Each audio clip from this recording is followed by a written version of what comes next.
Mailbox. I'm down. We should all go together and just like hoard in the airport and like pounce on him. I agree.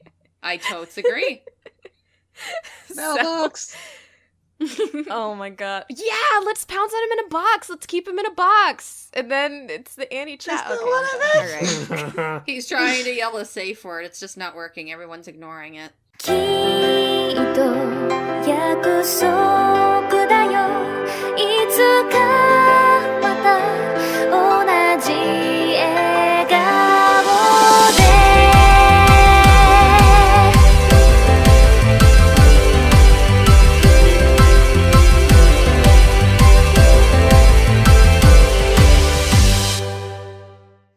Hello, everybody. Welcome to episode 72 of Annie Chatbox. You probably know by now that this voice belongs to me, Kimi, and I will be your host today.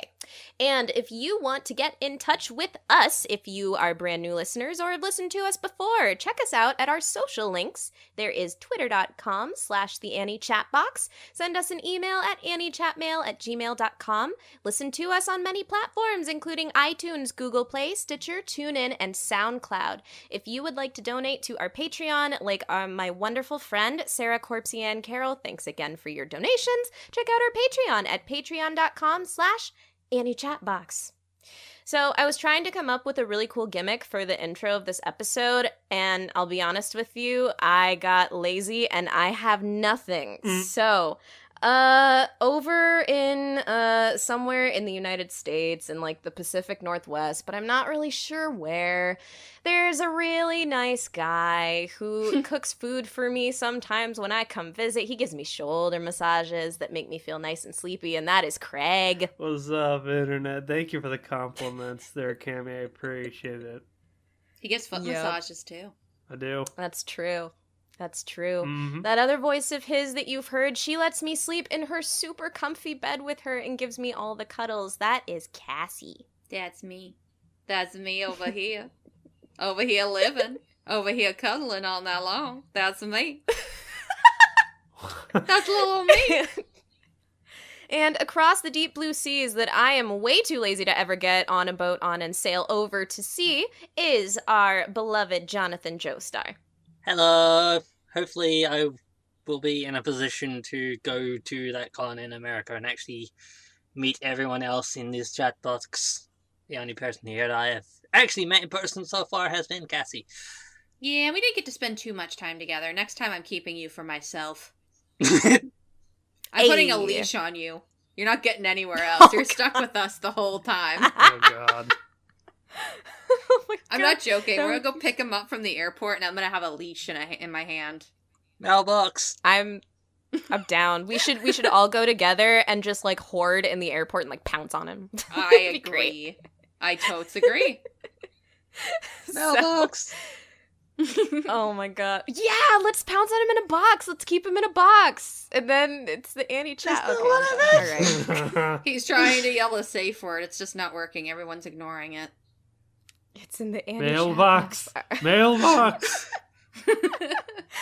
Oh my god. All right, so for those of you, again, that are new or have listened before, we do these episodes once in a while called Host Choice, in between a lot of our seasonal and current anime reviews.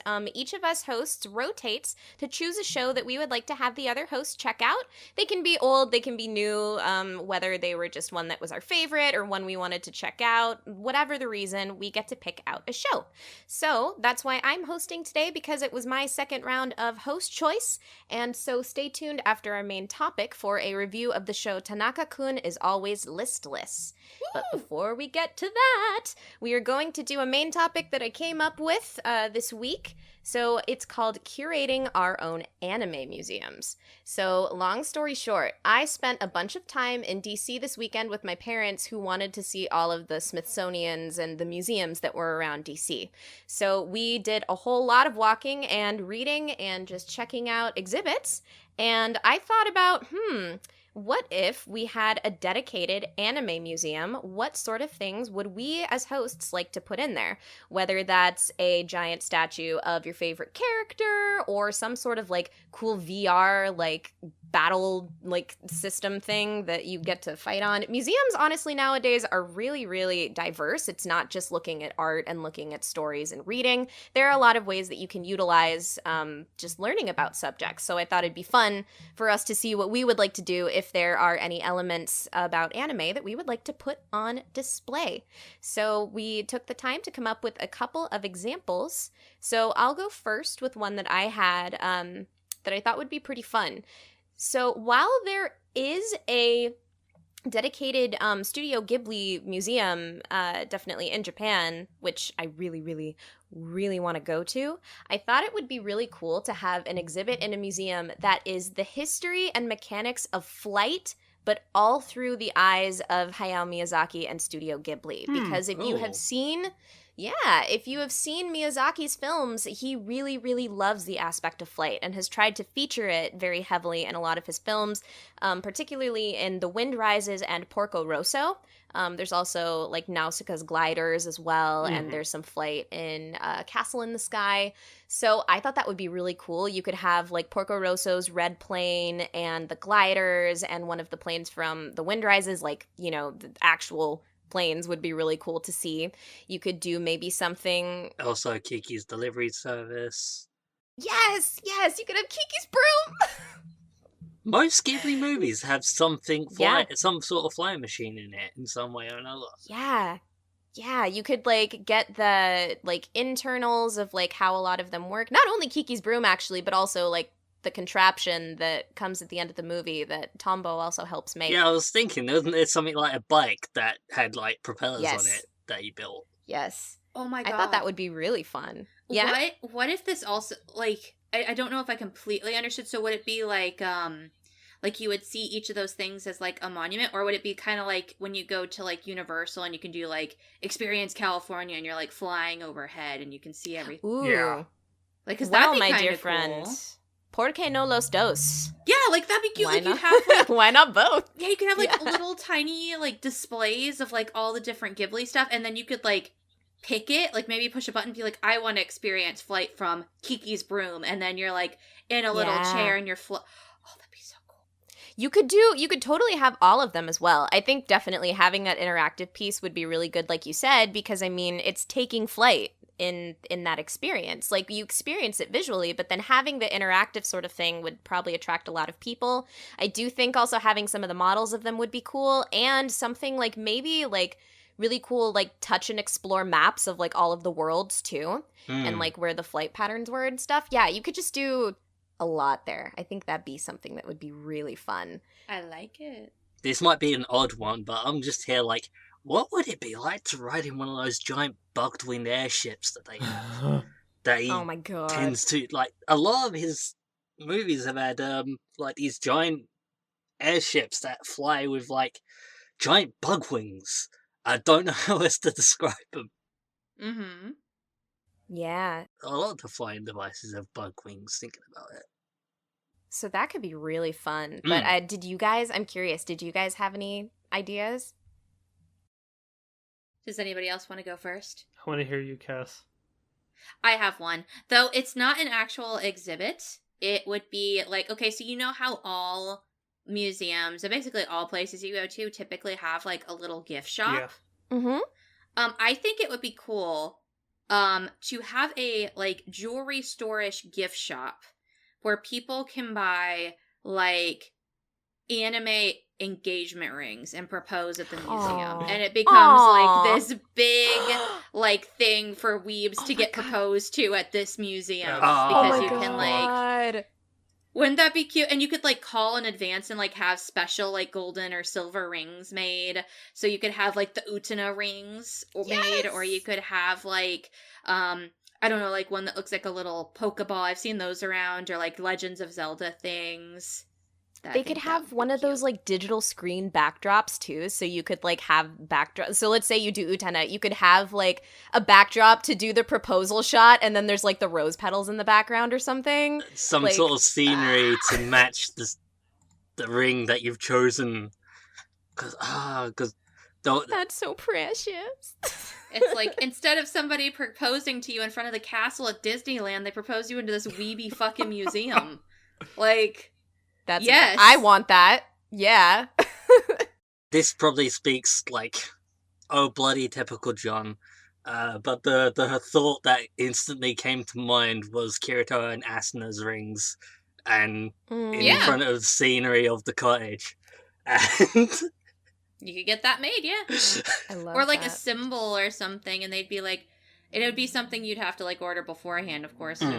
But it would be like a little thing that you could do after you guys explored your nerdy like interests together. There could be like a regular gift shop, of course, but then like this little specialty ring store. I dig it. That's really cute.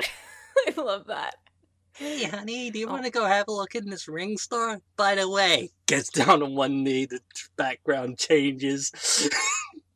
I mean, maybe they could even do it that you could like order from the store ahead of time, and then like you get a choice from one of the interactive or one of the other monuments in the museum to propose in front of. There's that too. Like, and then like to go along with your ring set.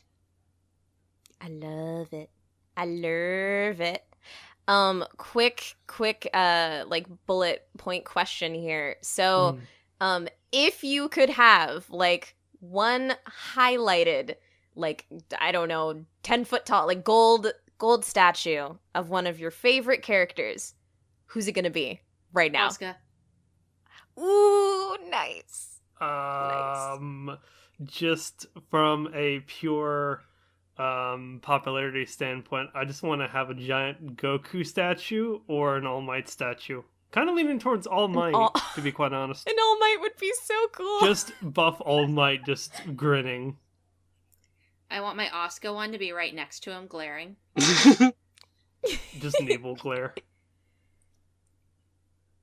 It's really hard for me, like, objectively, because based on the legacy of it, I'd probably have, like, Sailor Moon, but if it was, like, just me, it'd be, like, I don't know, Princess Tutu or something. Yeah, like, just, some magical girl. just Utena or something. Yeah. Oh, that'd be so cool. Just Utena. Like, Yeah, I'd just want Monica. Utena and Just Anthony. Utena. Yeah. Oh, no! Oh, no.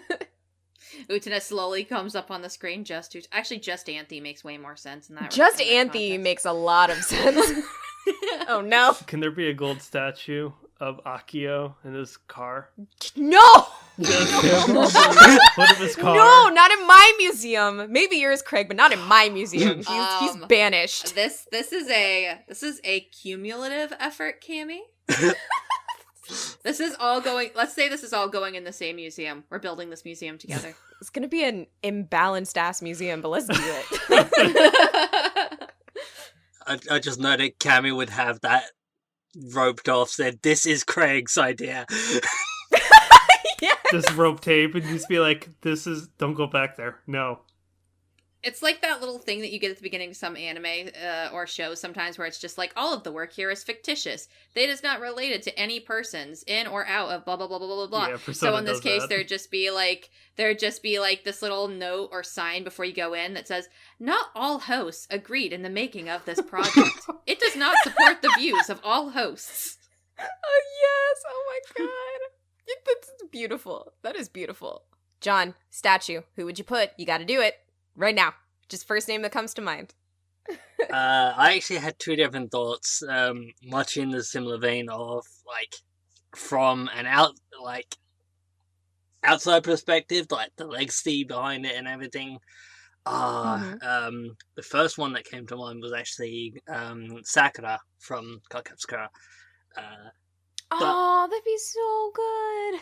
On a personal level, I was actually torn by a number of characters, but Fate from Nanoha. And there you go. There you go.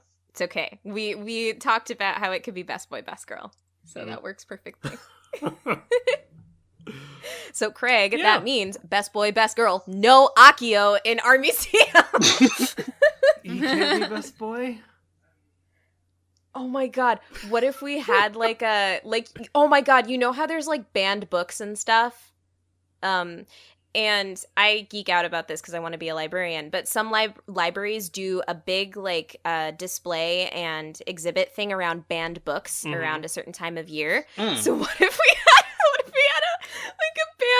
a banned anime characters like thing, and so it's just like all these statues and prints of like characters in anime that we detest with like black X's and caution tape all over. It's like this dimly lit hallway. It'd be like our burn book, but instead it's just a burn hallway. I just have all the characters from Love and Lies on the wall. Would that be just our opinion or the community at large's opinion of Oh band? no, our Oh opinion. no, our opinion. Oh, Yeah, okay. our Fuck opinion. everyone else. This This is is our our museum. museum. I don't know if we're thinking They of can the go build their customers own anime museum. Oh my god. with blackjack and hookers. Yes. Oh my god. No, that'd be so great. And like you have to like there's this hidden elevator floor. Like you have to be able to just finagle the elevator and have it like almost break to reach this secret floor with this like Just the banned basement. characters and anime floor. It's in the basement. You have to know this, the secret combination of buttons to dial in. Oh, I love it. I love it. Don't leave me in control of that because mine will be like a reference to Ghost in the Shell. Fans of Ghost in the Shell should know exactly the number that I'm thinking of at the moment. We should have a well, if it's cumulative, yeah, we can each have our own different opinions. I was gonna be like, we should have a tome that like says the tales of Yamibo, and it's just like all burned and crisp on the edge. Jesus Christ. Nice hat. Just a giant hat with an eye. Nice. Oh, that'd be so funny though. But to answer your question, best boy and best girl statue, would you just at that point could you just make it an OTP statue? Like save on the like platform? You know, at that point you could just put I don't see why not. you could just put Naruto's mom and dad. That's a good OTP. Ooh, statues of our OTP. I want a featured gallery that's called We Made History, and it's dedicated to anime series and OTPs that brought just like diversity in like relationships, whether that's like LGBTQ or like interracial relationships, like socially progressive stuff. Yeah. That'd be so cool. Nice. And you could have like paintings or something of like those pairings or like of those shows. Like like Nitori from like Horomusuko. There'd be like a portrait of her and like stuff like that. I think When you said really we cool. make history, I just thought you meant a giant mural of like the opening from Yuri on Ice. Just I think that's the point. Well, Yuri and Victor's kiss is painted in there. Yeah, damn right. Yeah, I was gonna Oh, say, I I think know. that's the point. I know. Yeah. Yeah. Other shows definitely included in there. It would but, like, still be aw, cool to that'd see a cute. giant mural of the opening of Yuri on Ice, just watercolors, the entire thing. That'd be beautiful. Do you have an exhibit idea, Craig? Or John? Exhibit idea, just the history of Shonen Shueisha or Shonen Jump. Have the big Nice. figures of their history. Then until now, Hokuto no Ken to like Dragon Ball, to JoJo's, to Naruto and One Piece, and now Nice. with like Promised Neverland and Black Clover. Does Black Clover have to? I mean, maybe we could just like skim over that. No, I'm just kidding. You could. It honestly depends. I don't know the rankings of popularity in Shonen Jump, but yeah, so long as you give like an interactive history lesson of the big wigs and the big IPs in that magazine, nerds would eat it up, and it'd be cool to see like cool dioramas or cool sets of like famous scenes from these. Now this is if we have unlimited budget and whatnot.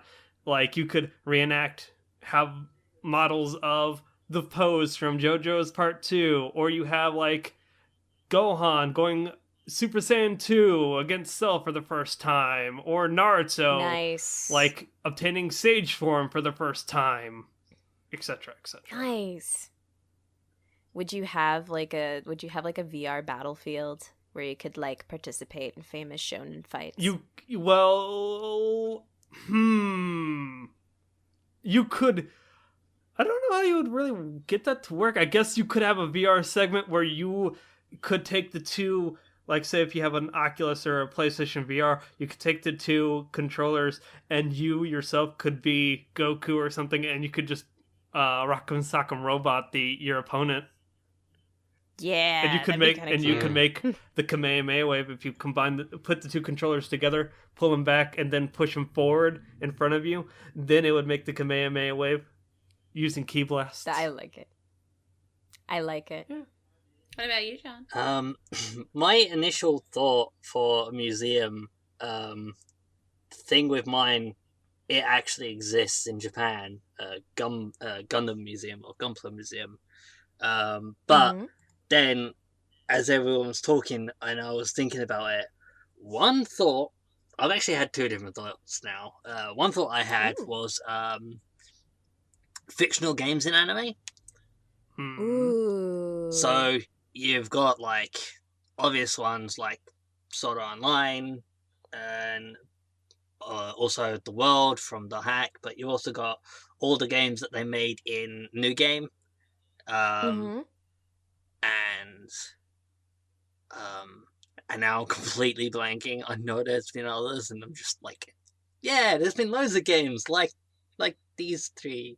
No, I think that'd be pretty cool. Just like a layout of them, and I mean, especially things like .hack. It's worth examining that world, considering how much stuff went down in that world and how much it changed. Like there's been, even throughout the games. Yeah. There's been like 4 iterations of the world across the franchise.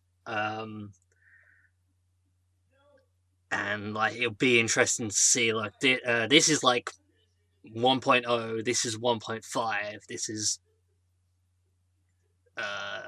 because between there were actually huge changes between Sign and the games.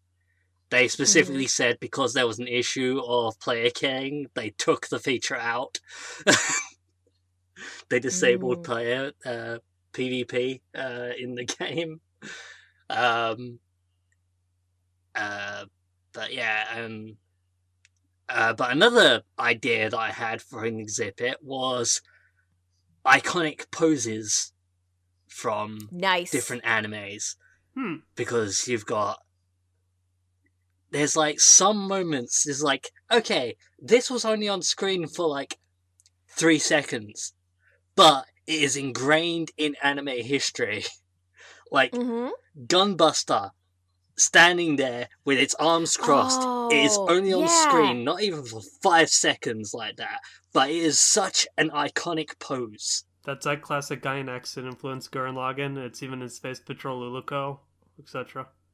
Yeah, I was gonna say the first thing I thought of was like the pose with the finger in the air, standing there from Gurren Lagann. Yep. That one, yeah.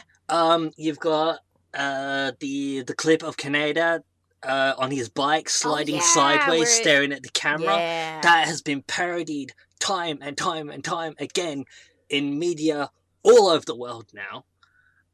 Not just anime, mostly anime, but like Teenage Mutant Ninja Turtles did it. Yeah. That's wild. Nice. Like I've seen so many things that have parodied that, and like I think even Star Wars did it at one point in one of the animes, cartoons rather. Can we make sure one of the iconic poses is like Shinji sitting with his head in his hands in a chair, like from Evangelion, when he's like crying. Oh, it's just sitting in the chair, yeah, just kind of sad. Yep. And this is where we can have Akio sitting on the roof of the car. Yes. Okay, there. Yeah. Fine. He can be there. I will concede. He can be there. I will allow it, she says, as she brings down her, what is it called? That thing judges have. Gavel? A gavel? Yes. Sure. A gavel. Bang, bang. Order in the court. You could also have Seonji and Toga just posing on the car, too. Oh my god. No. Well, I mean... Sure, it's if we're doing that, then we need to have Utena's pose when she's like jutting the sword out. Because I mean, hey, they mimicked that in Steven Universe, like that exact shot. It's so cool. Definitely would have to have Utena there. Can we have a library section completely dedicated to Yuri and BL throughout the years? I'm good with that. I'm so good with that. I'd be fine with that. Also, so another thing that I noticed at a lot of museums while we were visiting is that in between the actual exhibits, like if you get tired, there's a lot of like little wraparound corners that have like just screenings going on a lot. And you can like sit and watch a 10-minute like movie or something and learn like while people are walking around. I did that because I got super tired of walking around. And I was thinking a couple things would be fun for that. I do think it would be really cool if there was one that was like a history of like Rakugo, and then it had like the Rakugo performances of the two leads from Rakugo Shinju. That would be really cool. And then also, this could be a full exhibit or it could just be a video project, but like the history of AMVs would be really cool. And just That'd like AMVs does mixed media. Yeah. There was actually this documentary I watched a little while back. We could probably link it. It's called Down the Rabbit Hole. And it talks about like their research. Obviously, like it's a YouTuber, but it's still really cool into like where the history of anime came from and like how it affects people currently. And it's really, really cool. I really want to check that out. It's not very long. I think it's like 20 minutes or so, and it's in 2 parts. So I guess overall it's close to like an hour. But it's so worth it. And I've watched it a couple of times. And now I'm just thinking of a bunch of Gigax videos that would be good little screenings. Because he talks about some really interesting topics too, like that. Well, I was gonna say, like, why wouldn't we, like, maybe we could have, like, one of those TVs that just could be, like, fan-submitted, like, interviews or ideas or documentaries, and they just, like, play really different ones, and we can just cycle through people. We just get their permission, and... That would be really cool. Yeah, just, like, fan content and creation and analysis and stuff. I would love that. I know a Danganronpa person I follow. I could put her analysis as up. Yeah. Ooh. Oh my god, Craig. A sports anime gallery that like for a lot of the sport, it has like jerseys and like the balls and like nets and stuff that were used from notable things. So you would have like you'd have Kuroko's basketball. You could have like one of the Karasuno jerseys like up there and stuff like that, just from a bunch of different shows. Yeah, you could do I think that would be really cool. You could do like sports and anime through the years, how it's evolved. I recently watched like this compilation of anime openings. Japan really likes baseball and Formula 1 racing for whatever reason. It's really interesting. Initial D, right? A lot of Initial D and Formula 1 racing. They love the drift and baseball. Baseball is really popular from what I've seen. Yeah, I do know there's quite a few, so that would also be notable just to include all of those ones. But yeah, going up to modern day ones, I think that could be another fun exhibit. All right. We are actually at about like 30 minutes. Okay. If you guys have any last minute ideas, feel free to let them out there. Otherwise, I will move us right along. Nope. Oh, wait, I have one more. Ooh. Okay. We could have like a music room where you can go in and like listen to like old or new like OPs, EDs, and OSTs from anime. Please. Yeah. Please. That'd be cool. Yeah. And you could just like click. It'd be like almost like the little oh god, what are they called? Like you go into like a diner and they have those little machines. Jukebox. My brain's dying. Jukebox. Like, Yeah. And like you know, like if you wanted to listen to the Evangelion OP, it would be like B3, and you would type it in. Either that, or you could do like a karaoke like. I was gonna section. say, let's have a karaoke room too, since it's our museum. Yeah, we'll have a karaoke room on the side too. Why not? That pays homages to like all that, and then maybe you could have like a separate playlist or something like dedicated to like anything idol music, considering idols have skyrocketed in popularity in Japan. Last one for a museum. Because I'm such a nerd about clothes, having a costume gallery would also be really cool of like iconic outfits. You can get like Asuka's plug suit in there. You could have, you could have Al's armor in there. Oh, nice. And just like one of the outfits from like the U's band and stuff like that would just be really cool to have on display. I had a thought of, Cardcaptor Sakura, but then she has like a Cardcaptor different Sakura episode, too. a different outfit for every. She'd have to have her own section of all of her battle costumes throughout the years. I mean, you could choose one or all three from like the first openings too. Those are pretty iconic. The more iconic ones are the opening outfits. Yeah. But I think that'd be cool. When I was a kid and all I cared about was like dresses and being dressed up whenever we would go to museums, I'd be like, look at the clothes. Like, they're so cool. So that would also be fun. All right. But that being said, I think that we would make, first off, a kick-ass anime museum. So in the future, if we ever get our act together that much and have the power and budget to become museum curators, be on the lookout for the Annie Chatbox Anime Museum. With our unlimited budget, we will eventually recreate the world's greatest collaboration of media. Yep. That's beautiful, Craig. Thank you for that tagline. Yeah. I also had one more thought of a interesting little display, interactive display, like how tall would these characters be life size? Oh my god, to have that for like a Titan or something, and it's just like towering on this wall. This is how tall you are compared to their toe. That's really compared cool. to their little toe.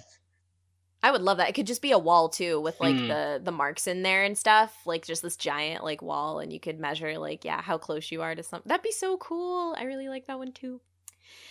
Alrighty, so I said that I would like run us on over into our review for the day, but you know what? I think I'm just gonna snuggle us all under a warm kotatsu instead. Get us nice and comfy.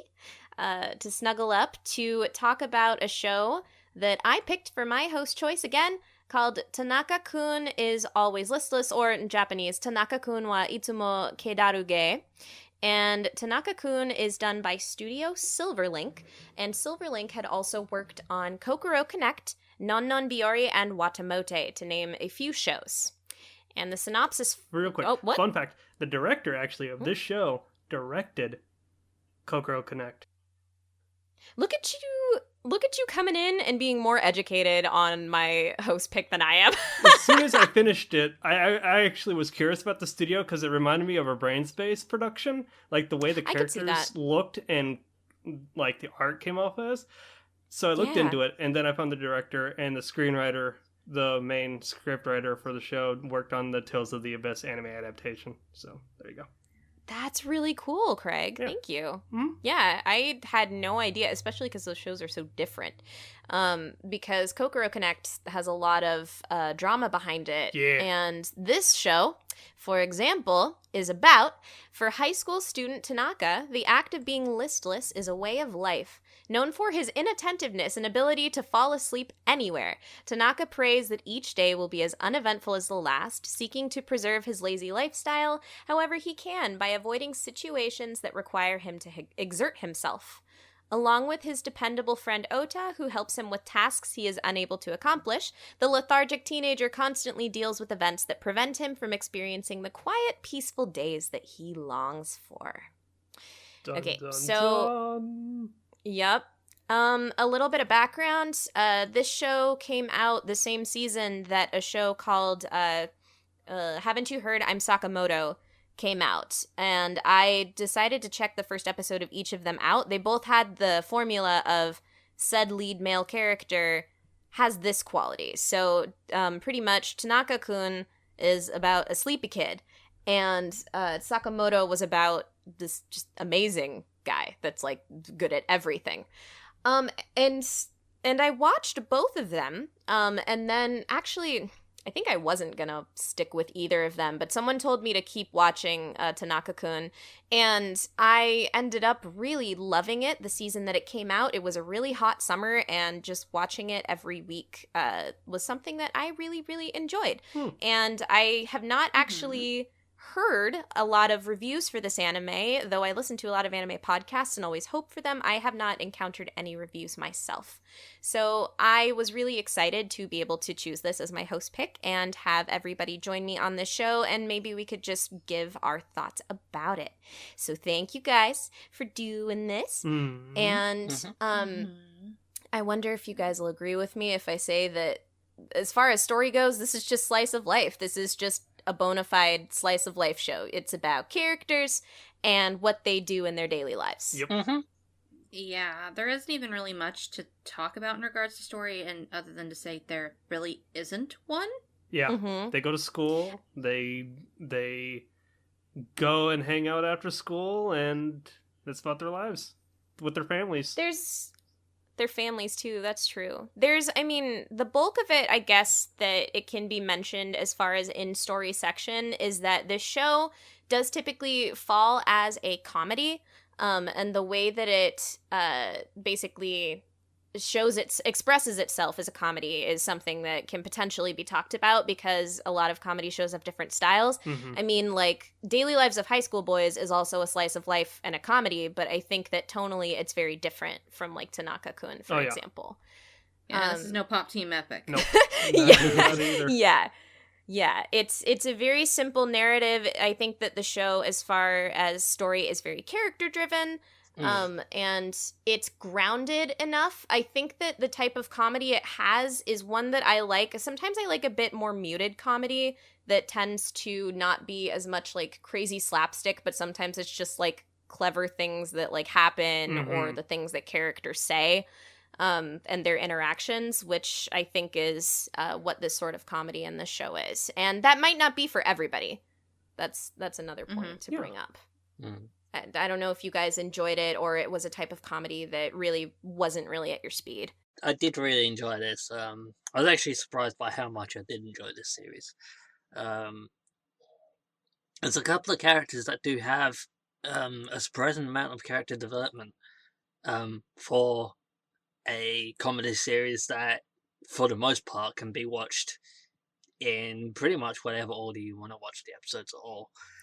That's true. There's not even really like a big narrative structure. No. You will get introductions to characters, but like even if you encounter them later on, like, you kind of get their shtick. Yeah.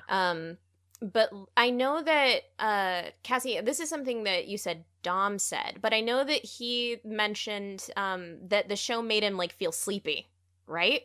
Was that ever an effect of you guys? Well, the thing is, like, the first episode we watched episode 1. And to be fair, it was right before we were going to go to bed. I was like, hey, I got to watch the show for the podcast. Would you be willing? Because he's a huge trooper and watches through a lot of anime with me. We're watching through Place Further Than the Universe for the same reason. Just like, I want to share this with you. Tell me if you like it. And with Children of the Whales, he watched the first 3 episodes and was like, eh. But we watched the first episode of Tanaka-kun and he was like, I like this.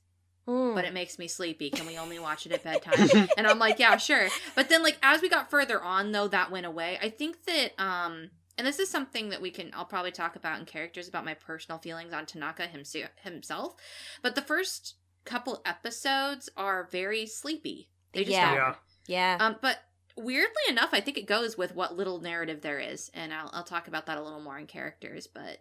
yeah, I think that it just has a very slow start. Oh, yeah. And then picks up after the first, I'd say around like episode 3 or 4-ish. When you start integrating more cast members, it starts to get a little less sleepy in mood. Yeah. So I said this in the pre-show. I'll say it again here. First impressions with the show, the first 2 episodes. Surface value. If you don't... Tanaka himself... in a dub setting, comes off very stale, boring, apathetic, bored. Whereas Japanese Tanaka comes off as more, I'm just really fucking tired and I need a goddamn nap. What sold me on this show, and what continued to sell me on it, which I'm kind of showing my hand here, is, like, again, the characters. If you don't really like Tanaka or his right-hand man, Ota, then you're really... like, I would say that they're crux of the show, but man, I was, again, like John said, rather surprised on how much, like, I grew to like the characters overall. Like, you told us not to binge the show, but I wound up binging like 5 episodes in a night, then I wound up binging other, like, 5 or 6 in the other night. Yeah, that's something else I was gonna say. Like, how quickly I got through the series with the first few episodes. I won't say it was a slog, but, like, I watched an episode, did something else, watched another episode, did something else. But then, like, as more characters got introduced, I was like, oh no, I'll watch 3 episodes in a row. And then I then ended up watching, like, the entire rest of it the next day. I think that's, yeah, just kind of like Cassie said, the crux of it really is that as soon as they expand the cast, it really takes the general premise, which is really narrow and could be like, can get repetitive or can get boring, but it diversifies it.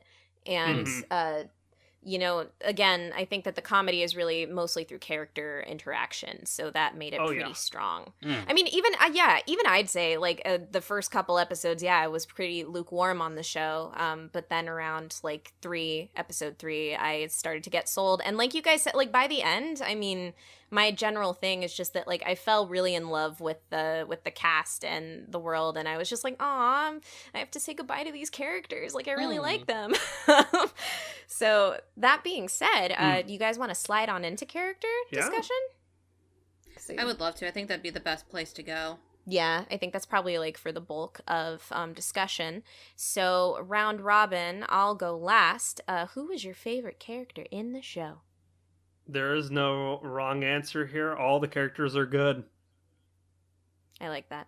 Clearly, the best character is Sayonji, the girl that works at McDonald's.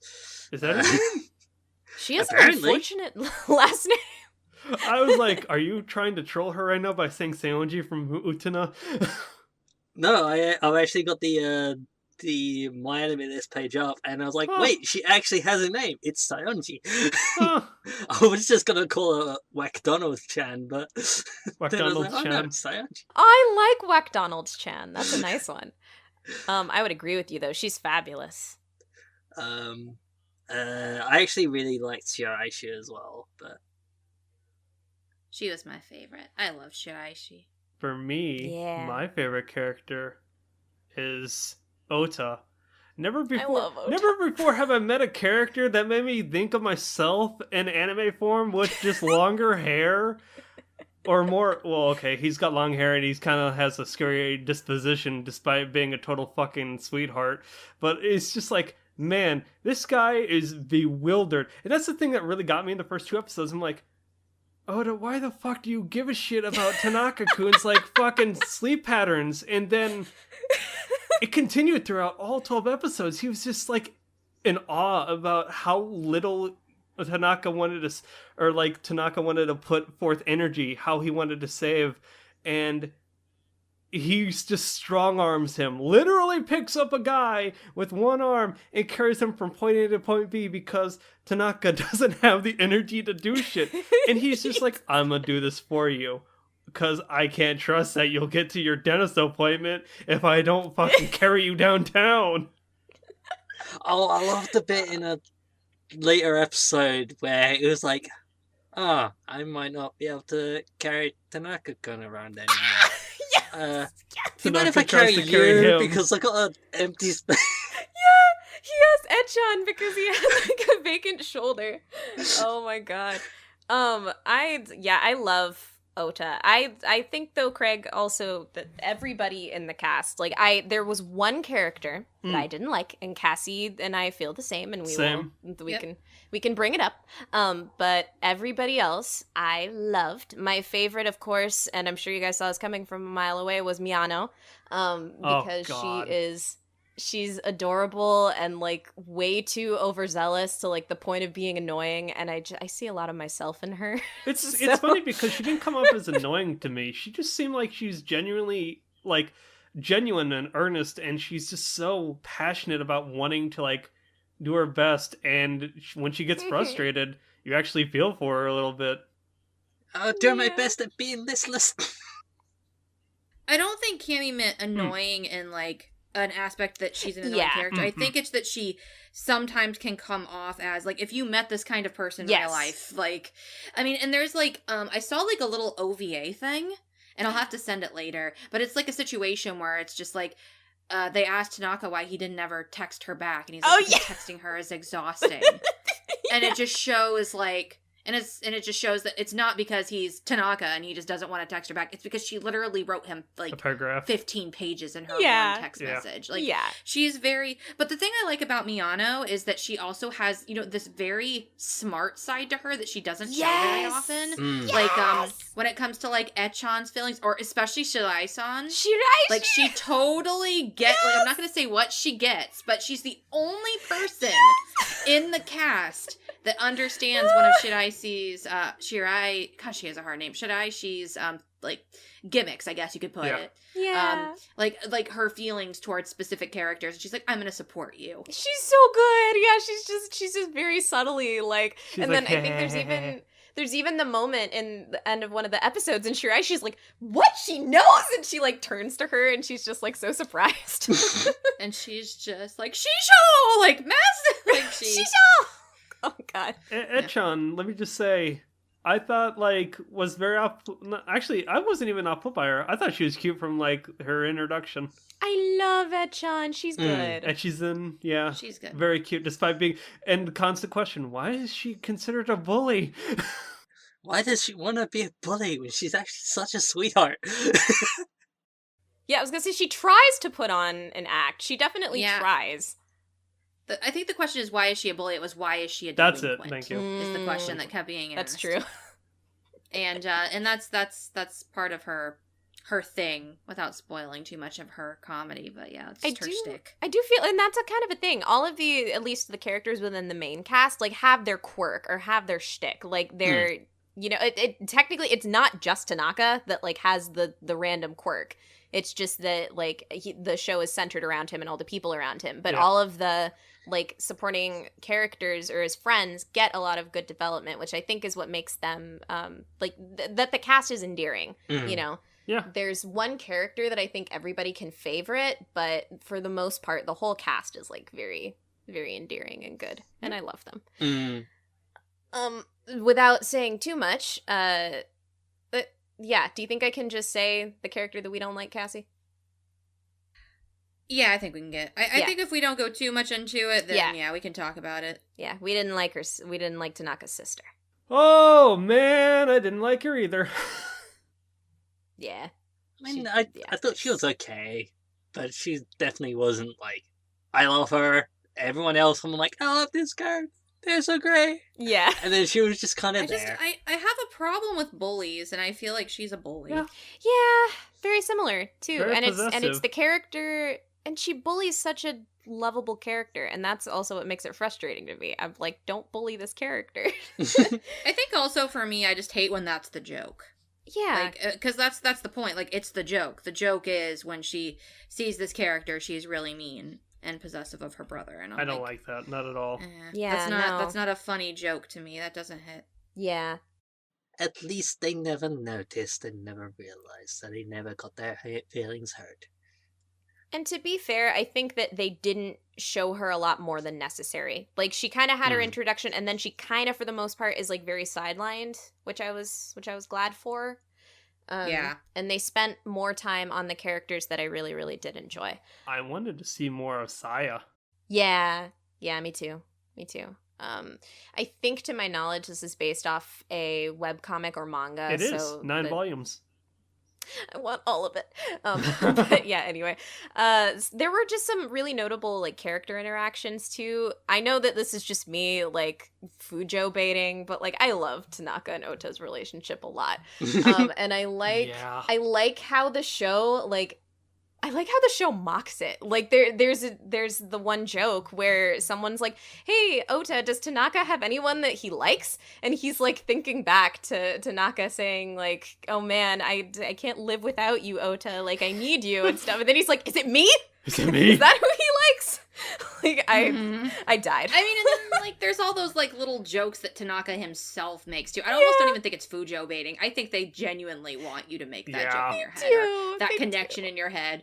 Because it's just like, I know a nice family you can marry into. I don't want to ruin all the jokes, but there's stuff like that going on. I love it so much. I really enjoy it. It doesn't ever, and it doesn't ever go, like, fan servicey obnoxiously. It's just fun. It's just a funny joke that they poke at. No, it's just, it's kind of cute. Mm-hmm. And I mean, there are other relationships as well. One of them I won't spoil, but basically Miyano's person she likes is cute, and I really enjoyed that as well. And then, yeah, like, I don't know. I love the characters, and the character interactions are the crux of this show. So I think it was the strongest aspect of the show. Yeah. And if I can actually refer back to something that you were talking about before. Sure. This aired around the time Sakamoto did. Now, I didn't know Tanaka-kun was a thing back then. I only picked it up because you recommended it. I had no idea Tanaka-kun is Always Listless exists. I did, however, know about Sakamoto. And I tried that show.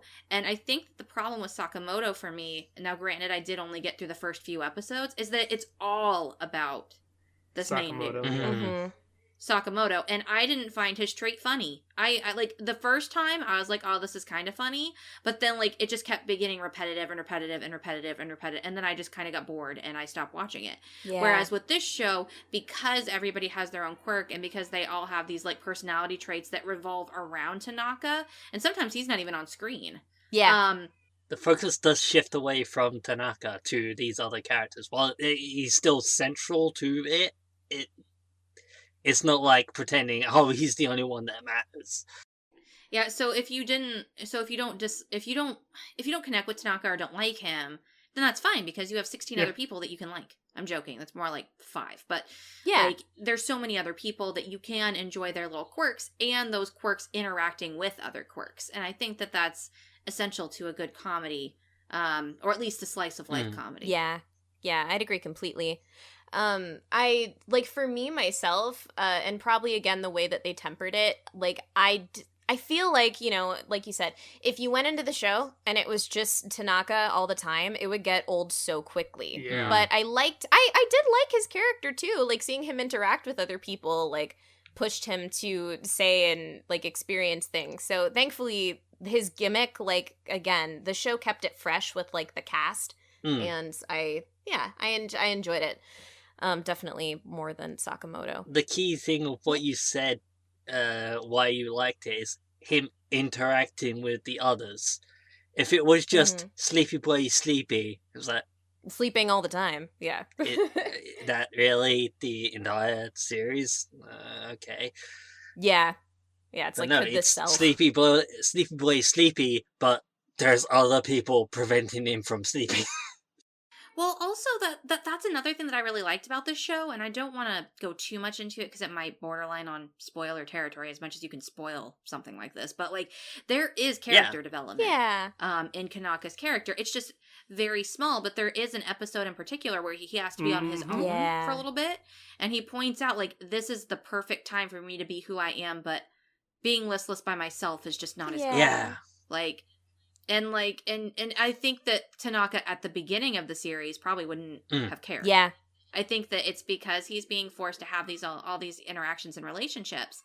And he also becomes very self-aware about what other people would want and need towards the end too. And even though he fails sometimes, like going and getting to the right sandwiches or so on and so forth, like he tries, and he never would have done that at the beginning of the show. That's very true. So I think that's pretty cool.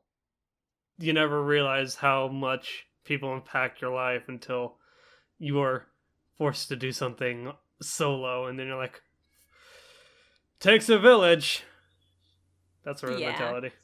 That's a good point. That's a very good point. Yeah, so basically my long and short of it is I love the cast, and they made the show for me. I think you guys brought up a lot of good points. We can wander into production. Good. I don't think there's a whole bunch to talk about, unless there are things that you guys noticed. For me, I like the art style. I found it just kind of unique and quirky. Yeah. It doesn't do, like, you know, it's not, like, gorgeous and super detailed, obviously. It goes into chibi a lot. But, again, I think that the styles and, like, shorts that it has are pretty effective just for the comedy. Like, you know, it doesn't... I don't feel like it was super underwhelming for what the show was doing. I feel as though, again, I've said this before, that I was mistaken this for a Brains-based production because it seemed just so kind of like a Natsume's Book of Friends, sort of like calming, bright colors, just simple character designs, very calm, the colors popped, no characters seemed kind of just out of place, very simplistic and easy on the eyes, I want to say, in terms of its I production. could see that. I love the slow transitions that they often did with, like, a chibi Ota carrying Tanaka-kun So just much! strolling across the I love it screen. so much. Yeah, just dragging Tanaka across the screen. Or how they went into the opening, they'd have like a little punchline, and that would be the title of the show, and then fade into the opening. They like Mm. melted and so soft. I Yeah. loved the opening and ending. I really enjoyed those bits too. It makes it unique. Yeah. It's a little unique thing that only Tanaka-kun has done for me Yeah. recently. That's not a transition that they use a whole lot in anime. I think that was really cool. How they would slide from one particular scene to another. I think that's a really cool thing, John, that I didn't think to point out. They also do this bit where they do a hard cut for what I assume is the A side, B side sort of thing for Yeah, like that's the comic. Yeah. That's the eye catch. Yeah, the eye that's catch. mid-episode for the ad break. Where in certain eye catches they'll have characters just run across the screen, like Miyano or Ichizan would just be like running across the screen to just There's kind of make you laugh at it. One episode where Miyano is literally a bullet flying across. Bullet the Miyano! screen. Yep. Yes! Bullet Miyano is my favorite. Bullet Miyano is my wifey. Yes. There were so many moments Yes. with like Miyano and Shirai Shiro. It just left me going, I love her. Yeah, they are so good. I agree. I liked those little unique touches to it. And sometimes they would do little in-between breaks of just like little skits that I thought were really funny. Mm. Like there was one where it was like the characters were playing I can't remember the name of it, but it's like a word game in Japan. Shiratori? Thank you. They were playing Shiratori, and Ota starts off, and then Tanaka is supposed to say a certain letter, but he just says Tanaka, and then he pauses, and he's like, oh wait, what? He like was too lazy to even play the game properly. Like, just those little bits were nice. No, the game ends when you say a word that ends on N. Yeah, he ended it with, he said Tanaka-kun, so kun ends in N, and there's no word to... Oh, yeah. I just And he's like, oh. I like those little fuck. bits. Like they were fun. They were just, and they didn't feel jarring. Again, I mean, this is probably based on a very simplistic manga, so having the kind of 4-panel feel was, yeah, it was pretty nice. Yeah. If there's one thing that stuck out to me about character design, like we were discussing earlier, it was I really liked how the eyes looked. Yeah. I thought that they were really shiny and pretty. And Shiraishi specifically, I liked how her eyes looked. Also, everybody had very fluffy hair, and I wanted to touch it. Tanaka-kun specifically, he, for some reason, they just love to draw his hair so nicely. There were times where it got wet, or he was leaning over and like his hair would fall, and I'm like, oh, it looks so fluffy. I love that. Fluffy, Like, fluffy. So I think they put a lot of attention to detail into these characters, like eyes, faces, and hair, Yeah. to make them look a little different, and I really appreciated that. They're not like the most detailed characters ever, but where there is detailed, they definitely didn't. Like they definitely put the effort in where it counted. I liked some of the expressions too. I like that they attributed, like, Echan usually would sometimes make like a cat-like face, like her eyes would change to be like cat eyes, and then sometimes with Miyano they'd give her like dog ears just for like reasons that match their personalities. Like those little bits were good, and I thought the expressions were good, which I think you need in a show that has this type of comedy. Like you need to have good expression work. So that was also very good. John, I'm very excited because you mentioned OP. If we want to quickly talk about OP and ED. I just love the OP and ED to this series. Like, with the first couple of episodes, I skipped them because I was like, I'm going to get through this kind of quickly, but I also don't want to spend too much time on it. And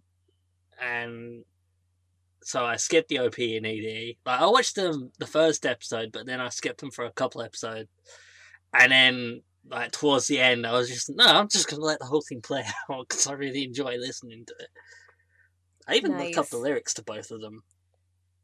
Aw. I'm glad you liked them. I was not a fan. Oh, of actually. either. I see. No, the ending I liked. Sorry, the opening. I love the ending. Yeah.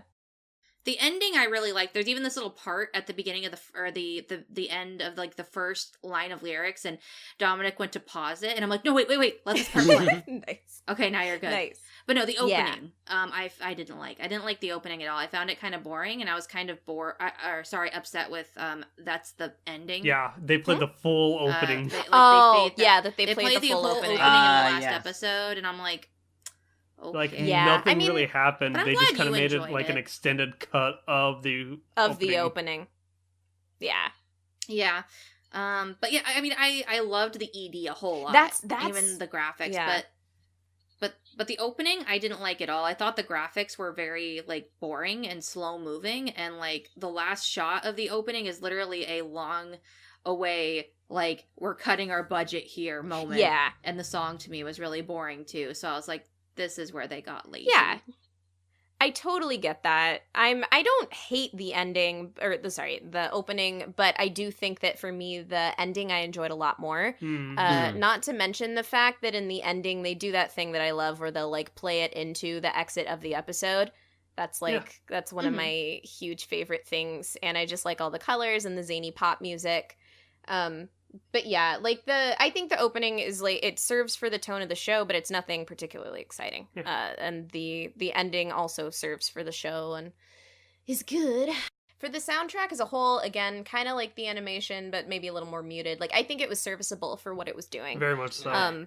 You know, there's not any songs I'll remember, but like when I go back and listen to it and I hear those little like recorders or whatever that are just like very chirpy, I'm like, yeah, this is good for the scene, and I think they did fine with it. It does what it needs to do. Yeah. That being said, we already kind of chimed in on this, but apparently sub over dub completely on this one, right, Craig? Yeah, unfortunately, like I don't want to call myself the resident dub person, but if there's a dub, I'm liable to check it out versus a sub, just because, you know, you can be more engrossed in the animation and the art direction of it. But I'm sorry, Monica Rial, even as Miyano, cannot save this. I don't know if I'd like that. I don't know. I like Monica Rial, but yeah, it was just deadpan, and couple that with just, is this going to be the shtick that is this going to be Sakamoto? Is this just going to be Lazy Boy and Ota essentially being bewildered for 12 episodes? But as soon as Cass is like, dog, you gotta switch to sub, I'm like, I'll switch this to sub. And Miyano in episode 2 was definitely a breath of fresh air, but as soon as I switched to sub, I'm like, man, even Kuroko voicing Tanaka, so much better, made it so much more enjoyable. Yeah, so those are my thoughts. Nice. Do you guys feel comfortable going into ratings? Yes, ma'am. Okay, Yeah. Sure. I get to go last, so let's you guys duke it out. Choose who's gonna be first. I went first last week, so I spoke last. Let me do this then. Okay.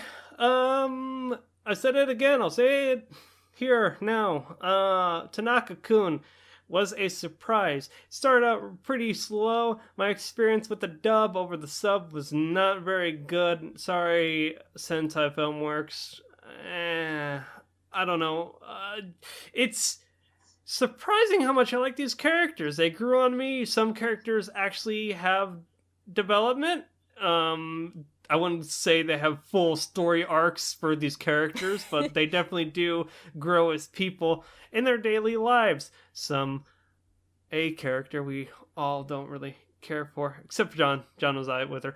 But, yeah, it was a pleasant surprise. I solid like it. Check it out. I wouldn't say you have to be in the mood. I wouldn't say you have to be in the mood for this show. Just get to episode 3. And if you're not sold by it by then just move on. You know? There are other shows out there. Yeah. I think that's well put. I'm glad you didn't end up hating it, because I was like, oh no, it's so boring, and I just bored people with it. No, man. That was my own fault, so. Hey, no worries. Cassie knew all and knew the wisdom to switch you over to sub. Yeah. All right, who feels like going next? I'll go next. I was going to say when it comes to the sister character, like, it's the case of take her or leave her. She didn't bother me that much, but I wouldn't feel any sympathy if she was removed from the series entirely. Yeah. But yeah, as I already said, I actually really enjoyed this series. I was surprised by how much I did enjoy the series in the end. But then again, I've found that I've quite enjoyed slice of life comedy series that other people may not have enjoyed as much, like Lucky Star and As a Manga Dial in the past. So yeah, I did really enjoy this series. Again, there were characters that, like, whenever they did something on the screen, it just left me going, I love that! I just want to hug them. That makes me so happy. And so yeah, I was very pleasantly surprised by this series. If it had been just Tanaka-kun being Tanaka-kun and just Sleepy Boy for the entire series, I would have drifted off. But no, you've got, it's Sleepy Boy wants to be sleepy but is being stopped by other things going on. Drifted off, is that Ha! Was that a fucking non-intentional one? I actually think that was not intentional one. But So yeah. is that what rating is that? I think I missed that. It is a strong like it. A very strong like it. Not quite I love it, but I like it. So Nice. And I just realized that I skipped over, so we have our new rule about the recommendations. Oh, so shit. I'm gonna run backwards over to Craig and hand you the mic. What is the show that you would recommend, similar to Tanaka-kun? A good recommendation for a similar show like Tanaka-kun, a Gekkan Shoujo Nozaki-kun, aka Motley Girls Nozaki-kun. Nice. Not a sleepy character, but a guy that's kind of very standoffish and stoic, and it has, like, just his daily life, just kind of like interacting with people at school and them all gravitating towards him and them all just their daily lives. Has an interesting sense of humor about it. It's very just not like an Ichijo, not like a Nichu Bros or Daily Lives of High School Boys, where it's just slapstick, or Pop Team Epic in that sense, where it's just like all up in your face, bam, bam, bam. It's more just the delivery. And that's the thing that Tanaka-kun also has, is delivery. Even in Tanaka, when he's just like, oh, it says a line, you're just like, oh, that's pretty clever. Nozaki-kun, very clever in its comedy as well. So there you go. Nice. Thank you. And John, what would you recommend? My recommendation is actually Karakai Jouzu no Takagi-san, or Teasing Master Takagi-san, which is a series we have not reviewed yet, but will be reviewing in the future. It is another slice of life series with comedy elements that mostly focuses on two characters and their interaction with each other, but the anime does step away from them and looks at a few other characters every so often. Here's the shtick. Here's how we can do it many ways without it getting boring. Yeah. Kind of like Tanaka-kun. Nice. It is mostly about the two characters, like one trying to get one up on the other, and usually failing miserably, pretty much always failing miserably. But it is still, like, really enjoyable, and there's undertones that you can pick up on. And it might not be for everyone. Much like how Tanaka-kun might not be for everyone, but give it a try. If you like these slice of life moments that have just comedy elements, you might find something to enjoy in Takagi-san. So, all right, Cassie, what did you think? Okay, so I really enjoy slice of life. It's one of my favorite genres. It's something that I could probably sit all day and absorb into my being. So going into this show, I was pretty optimistic. However, I do disagree with Craig in one aspect, and that you don't have to be in the mood for it. I think that this is one of those shows where you very much need to be in the mood for it. If you're not in the mood for a slice of life comedy where it's not a slapstick, because that's what I think people I don't think they do it on purpose, but I think unconsciously when people think comedy, they think punchlines. And they think punchlines that are going to be constant and consistent. And that's not what Tanaka-kun is. Tanaka-kun is very much a comedy that is a story that is not really a full story with comedic bits. And I feel like that's something that people do need to be in the mood for. It's no Maid Dragon, but it's no Daily Lives of High School Boys either. It's kind of nicely settled in the middle. And I think that's something that people do need to keep in mind when watching it. However, that being said, I did really like it a whole lot. I think that there's a lot of things here that a lot of people that from different people who appreciate different genres can enjoy, especially if you like a specific archetype and seeing it be very silly. I think that that's something that you could check out. There are mobsters. There's the typical guy who's a sweetheart, but he looks like a gentle giant. There's, the typical Genki girl. There's a lot of fun here. And I think that there's a lot of things to digest and enjoy. And it's like a nice little sweet. If you're feeling like eating some nice sweets today, watch some Tanaka-kun. If you're not feeling it, pick it up later. And I think this is one of those shows that you should watch a little of and pick up later, even if it's later that day.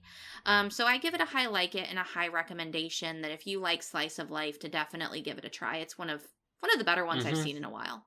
Now, as for alternate anime recommendations, I want to recommend Isshuukan Friends or 1 Week Friends. It's not necessarily a comedy, but it has that nice little sweet feel to it that I got while watching this show, and I giggled a few times while watching it.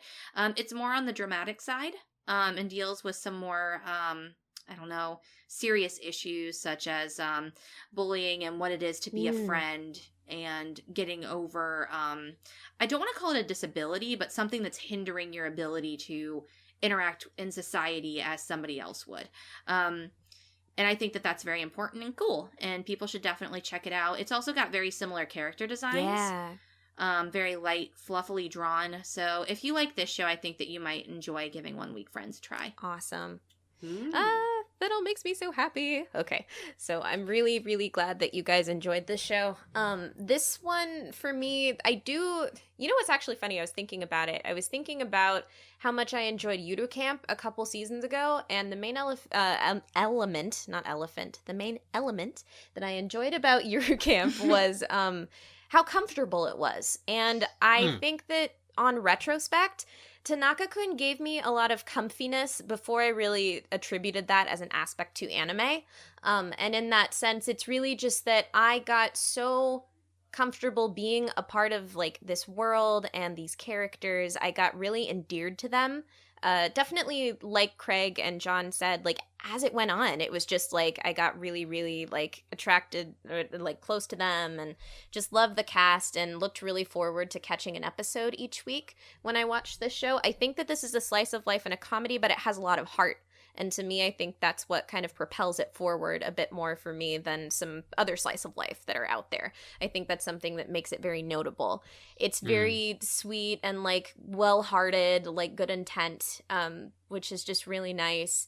And this is a show that I can come back to a lot. Like I can turn on just any episode sometimes and it's an instant pick-me-up. Like I'd smile immediately. I'll laugh at just the tiniest little things that maybe I didn't pick up on before. And I just feel really comfortable and happy and at ease. And this show I think definitely falls in line with basically a lot of my sensibilities. So again, I think it's very catered to me. And like everybody said, give it a try. See if it is for you, see if you are in the right mood. But I just completely, entirely love this show a lot. So it gets a love it for me. It's not a masterpiece, but it's one of those ones that's like very near and dear to me. So thank you guys for watching it with me. And my So 3, like I'm it's so not bad. happy. I'm so That's awesome. happy. And my alternate anime recommendation, I forgot before I gush about Tanaka-kun for 12 hours, is a show called Kimi to Boku, or You and Me, which is another very slow-paced slice of life, school life, about, I think it's 5. It becomes 5 high school boys. And it has a lot of the same kind of muted humor that's mostly entrenched in, like, dialogue and funny character interactions. It's longer, and I don't think it is quite as accessible to people as Tanaka-kun. I know that some people find it just incredibly slow and boring, but if you do like slow burns and you like a cast of characters that you can just get really, really close to, then definitely give that one a check out. I highly recommend it. I enjoy it a lot. So yeah, there you go. Lots of comfy shows. Nice. And yeah, this was a comfy podcast episode. Thank you guys for being here and doing this. All right. I'm very comfy. I'm gonna go On our schedule where we assign who's going to be on what episode, I put everyone ZZZZZ on Tanaka-kun just for just for reference. So with that being said, Craig, should we again shout out Save Our Progress? I'm on a weekly video game podcast. Good save. Weekly video game podcast, Save Our Progress. SoundCloud.com/Save Our Progress. We upload episodes every Friday on that, and we're more going for freeform with the linchpin that is video games in our podcast. So if you want to hear us talk about food, life, anime, and video games, there's your place to go. Last week, we talked about Batman Ninja. We talked about the Foodcast, and we answered emails. Ooh, I gotta tune into that one. Gotta catch the latest one. Dude, it's good. Also, another plug very quickly. I promised that we would do this, at least on a few episodes, since we were bad, thankful Patreon host people. Yes. CorpsyAnn also has a website. She runs little vlogs. She's one of our, or only at this point, patron. So we put her information in the last episode, but we're going to go ahead and put this so you guys know down there in the description. She has a YouTube channel, youtube.com/CorpsyAnn. So definitely check her out. Yep, she does travel vlogs, and like sometimes she goes and does shopping hauls and book reviews. She honestly, guys, she's living her best life, and you should go check out and get a piece of the action. So yeah. Thank you, Definitely. Cassie. That was good. I need to remember that in the future. But yeah, that said, we're all gonna go and nap or eat or do what we gotta do. And everybody out there, I wish you a good night's sleep. Take care, and thanks for listening. Bye-bye. Bye, Yasumi. Peace.